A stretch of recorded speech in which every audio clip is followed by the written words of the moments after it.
L'Assemblée va. The Assembly will now hear the statement of His Excellency Mr. Ibrahim Boubacar Keita, President of the Republic of Mali. Pris les protocoles de bien. I would request the protocol to escort His Excellency to the podium.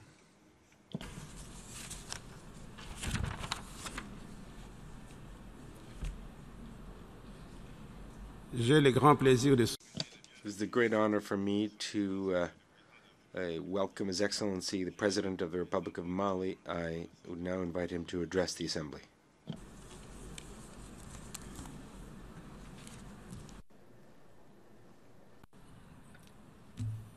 Madame la Présidente, Madam President of the General Assembly, Heads of State and Government, Mr. Secretary General of the United Nations, my dear friend Antonio Guterres. At the outset, I wish to convey the greetings of the Malian people from Kai to Kidal, from Sikasso to Tuadeni, by passing by Kona in the Mopti region. Madam President, I would also like to extend my heartfelt congratulations to you on your brilliant election at the helm of the 73rd session of the United Nations General Assembly.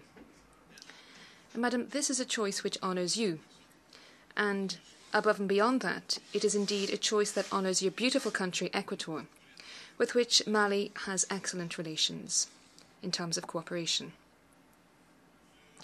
Madam, I wish to state that our country, Mali, today, through the United Nations assistance and assistance provided by the international community, that we have reached a significant point following the presidential elections that have recently been successful.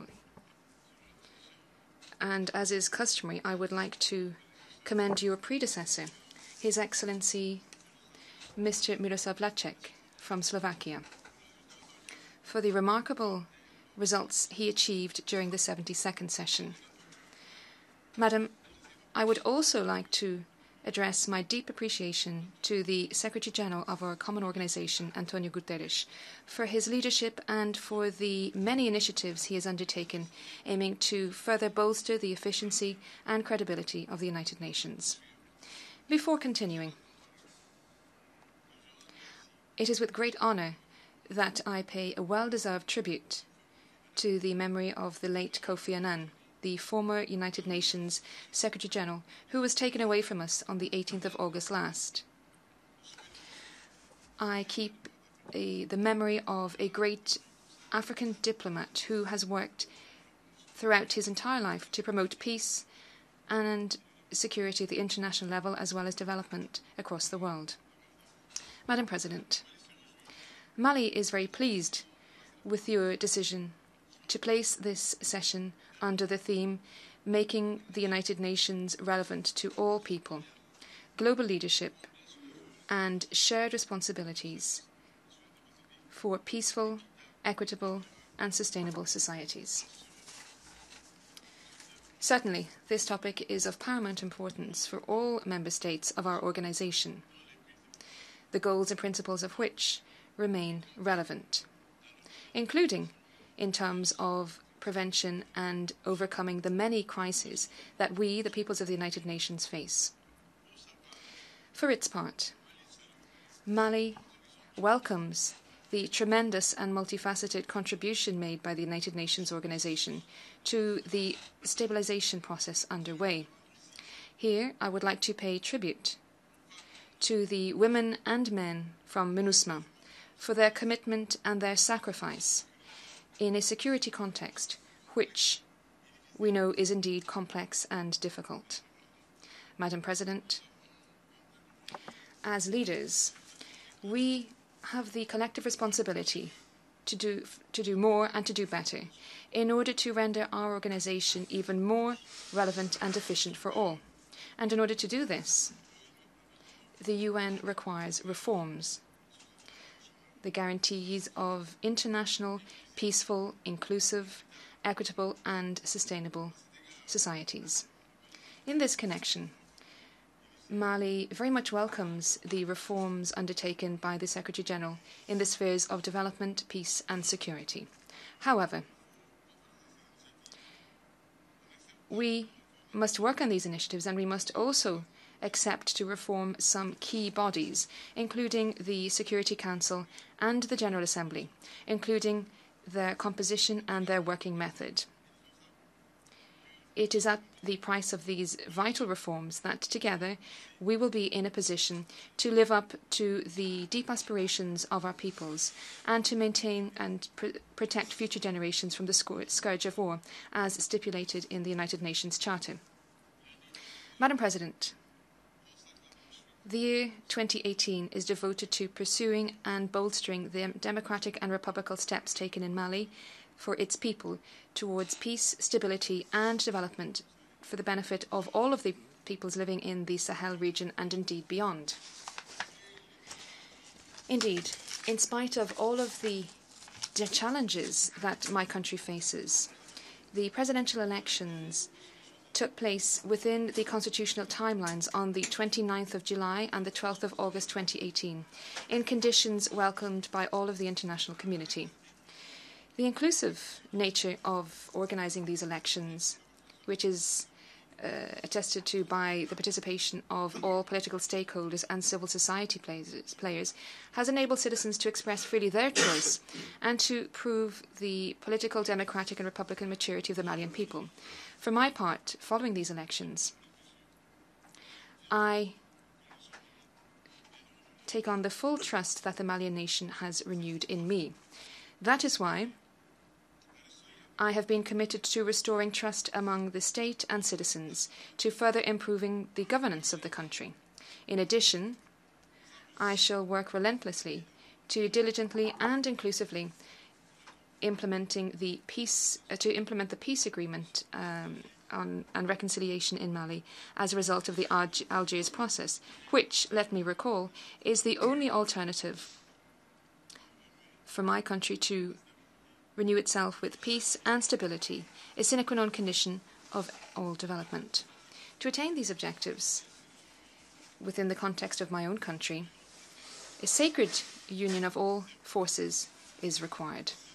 Similarly, I restate my steadfast commitment to promoting dialogue and consultation in order to manage public affairs. Madam President, as you will have noted, I remain determined to push forward the peace process in Mali, to ensure that my country emerges from the greatest crisis in its history. Thus, under my authority, the government and Malian players, with the support of partners, have made significant strides forward in implementing the Agreement for Peace and Reconciliation in Mali. And in the name of the major steps taken, I am pleased to underscore the lack of confrontation and clashes between the Malian armed forces and armed movements since the signing of the agreement in May-June 2015. Thus, I wish to recall, and I am delighted to do so, that the Malian administration has returned to Kidal and to the other regions of the country. The presence of the state in these regions that have been heavily affected by the crisis has made it possible to open classrooms for children, and it has also made a contribution to gradually supplying basic social services that are necessary to the populations for the benefits of peace. Furthermore, I am pleased to note that in the Menaka and Twadini regions, that the interim authorities have been set up and are up and running in the 5 regions of the north, as well as the operational coordination mechanism in Kidal, Tombouctou and Gao. We are continuing the DDR process and the reform of the security sector. I know that these achievements are fragile, and I also know that we must do more and we must do better. That is why the roadmap of the 22nd of March 2018 was established. I instructed the government to uphold its commitments pursuant to these mechanisms. However, I must forcefully state that political will alone is not enough to achieve all of the commitments set out in the agreement. We also require appropriate technical and financial means. This is the time to reiterate my appeal to effectively and rapidly mobilize resources that have been pledged by our partners in order, in the agreed-upon timelines, to uphold the commitments set forth in the roadmap. I can assure you that the Malian people very much appreciate the solidarity provided by the international community through the presence and support of MINUSMA, the presence also of European forces, the Barkhane French force, the G5 Sahel, African Union, ECOWAS, and neighbouring countries. Madam President, in addition to the devastating effects of climate change on the living conditions of our peoples, the Sahel, for many years, still faces terrorism, transnational organised crime, and trafficking of all types, including trafficking in drugs, weapons, illegal goods, migrants, and money laundering. Madam, a Antichrist war, a war waged in the name of obscurity, where death is no accident. This is a reality of the battle. It's an extreme sacrifice, the ultimate goal. This is what is happening in the Sahel, and you will therefore understand how important it is to combat terrorism that we are compelled to do. To combat these threats, Madam, we have set up in November 2014 in Nouakchott the G5 Sahel, which includes Mauritania, Niger, Burkina Faso, Mali and Chad, in order to pool our efforts in our area of peace and security to face these threats, because we have indeed understood the link that exists between the fragility of our states, the precariousness of our populations, and the parties involved. However, the joint G5 Sahel force is struggling to be fully operational. This is because it lacks an appropriate mandate and, above all, appropriate funding. We believe that combating terrorism in Sahel is a significant contribution to international security.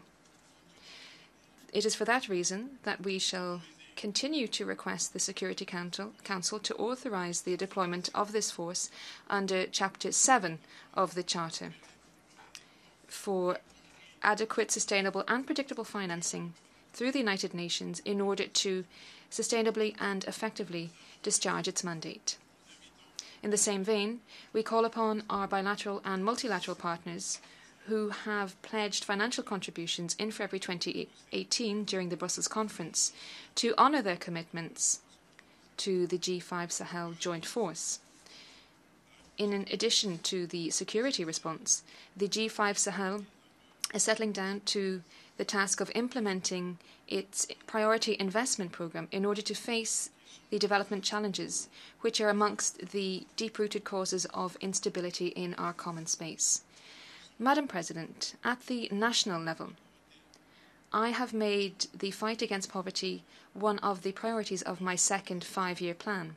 During the swearing-in ceremony on the 4th of September last, I committed myself before the Malian people to do my utmost to optimise our system of national solidarity in order to ensure that no one is left behind in Mali. I wish to launch a new social model based on equality, social justice, and creating successful conditions for all.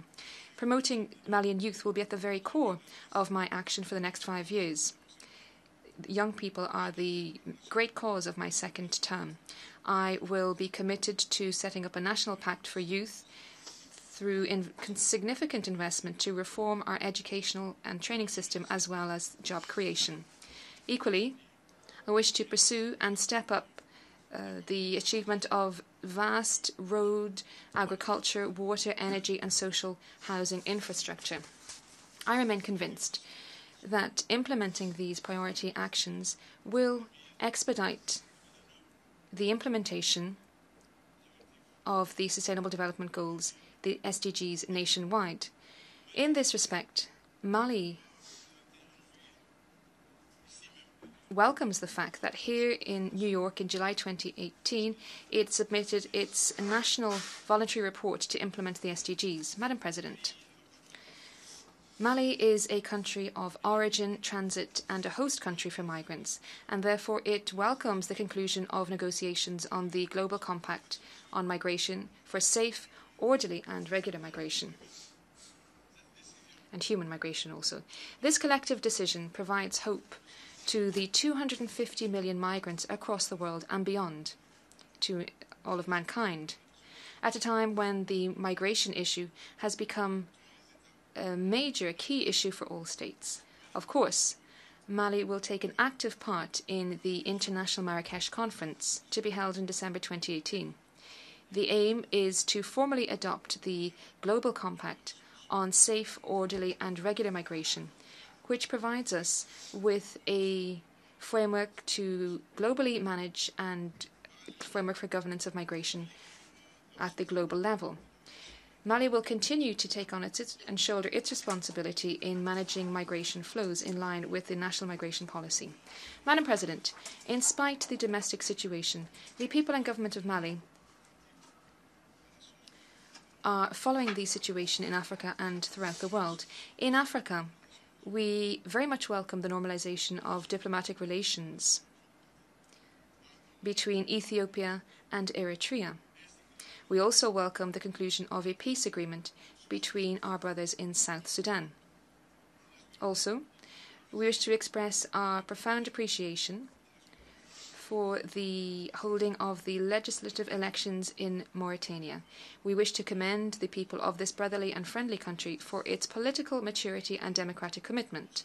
Nonetheless, we are profoundly concerned at the situation in Libya, which unfortunately continues to have a negative impact on the security and stability in the Sahel region. In the light of this situation, which has gone on for too long, we would launch an appeal to the international community in order to bring the Libyan parties to foster dialogue and to seek sustainable solutions to the crisis. Similarly, Mali is following with great concern the situation in the Middle East, in particular in the occupied Palestinian territories. The Malian people reaffirms its support to the brotherly Palestinian people in its legitimate struggle to achieve self-determination. The Malian government calls upon the Israeli Palestinians to resume negotiations with a view to setting up a two-state solution, Israel and Palestine living side by side in peace and within internationally recognized safe borders. On the humanitarian level, Mali is very concerned about the precarious situation of 65 million refugees and IDPs in the world as a result of armed conflicts, natural disasters and climate change. And here I wish to spare a thought for my compatriots who are refugees in neighbouring countries. I wish to thank them for their hospitality and their generosity. My compatriots, I'd like to ensure that the government will spare no effort to continue to provide assistance and to create conditions enabling them to return to the country in dignity and in security. Madam President, Mali has always believed in international security and is delighted with its cooperation with the United Nations Organization. Today, Mali benefits from multifaceted support. Today, I have the privilege as the leader of Mali to reaffirm its commitment to building a peaceful, equitable and prosperous world for all. I wish to conclude by renewing the profound gratitude of the people and government of Mali to the United Nations and also to bilateral and multilateral partners for the ongoing constant support provided to overcome the crisis in my country. For my part, I reaffirm our full commitment to spare no efforts to ensure that the agreement for peace and reconciliation in Mali will be implemented diligently and comprehensively as a result of the Algiers process. I thank you.